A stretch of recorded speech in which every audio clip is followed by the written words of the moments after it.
ACB కేసులో court తీర్పును స్వాగతిస్తున్నాం.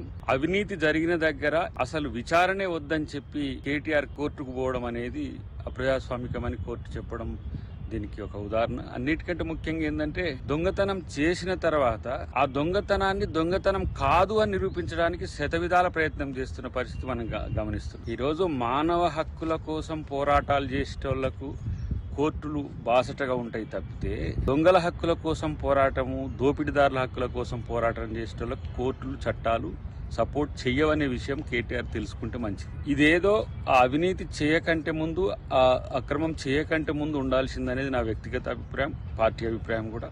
ఇలా ప్రభుత్వం ప్రజల ఆస్తులకు రక్షణగా ఉండాల్సింది పోయి మీకు ఇచ్చిన అధికారాన్ని దుర్వినియోగం చేయడమే కాకుండా ఇష్టానుసారంగా నిధులను ఇతరులు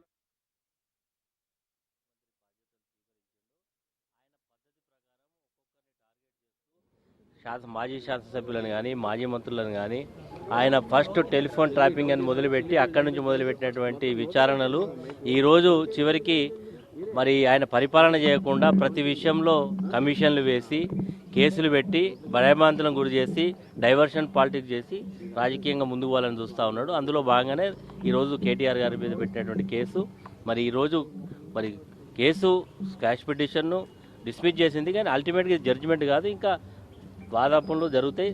కేటీఆర్ గారు ఎలాంటి తప్పు చేయలేదు, అని నిర్దోషిగా బయటకు వస్తాడని మా పూర్తి విశ్వాసం. Okay, thank you.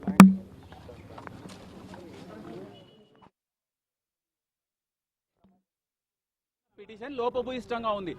Quash petition అంటే ఏదో చిన్నపాటి లోపం ఏదైనా దొరికితే కనీసం దాన్ని అనవసరంగా తన మీద రుద్దినప్పుడు అయితే మాత్రమే క్వాష్ పిటిషన్లు హైకోర్టుకు వస్తాయి. ఒక్కొక్క పోలీస్ స్టేషన్లోనే ఒక సంవత్సరానికి 200 నుంచి 300 ఎఫ్ఐఆర్లు అవుతాయి.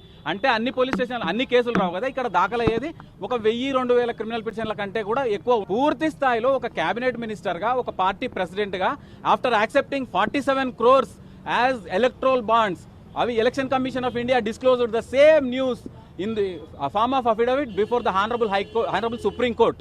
అందులో స్పష్టంగా చెప్పింది బీఆర్ఎస్ పార్టీకి 47 కోట్లు గ్రీన్ కో కంపెనీ చెల్లించింది ఎలక్ట్రల్ బాండ్స్ రూపంలో.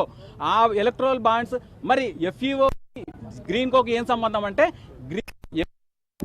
ఫార్ములా ఈ కార్పొరేషన్స్ కంపెనీ ఏదైతే ఉందో అది 3 రోజుల ముందు రిజిస్టర్ కాబట్టి ఒక బుడ్డ కంపెనీ. అది కేవలం green Coke sister concern, daughter concern దానికి సంబంధించింది కాబట్టి అక్కడ చెల్లించిన చెల్లింపులు వెనక్కు చెల్లించాల్సి వస్తుందని ఈ విధంగా 55 కోట్ల రూపాయలు అవినీతి నిరోధ అరెస్ట్ చేయకూడదన్న మధ్యంతర ఉత్తర్వులు, మధ్యంతర రక్షణ అనేది కొట్టివేయబడ్డది. పూర్తిగా ఆయన పిటిషనే కొట్టివేయబడ్డది. కాబట్టి what ever the interim orders gets cancelled. KTR next సుప్రీంకోర్టుకు వెళ్ళొచ్చు. సుప్రీంకోర్టులో ఆయన వాదనలు వినిపించుకునే ప్రయత్నం ఖచ్చితంగా. కాకపోతే ఇంటరిమ్ ప్రొటెక్షన్ కూడా మళ్ళీ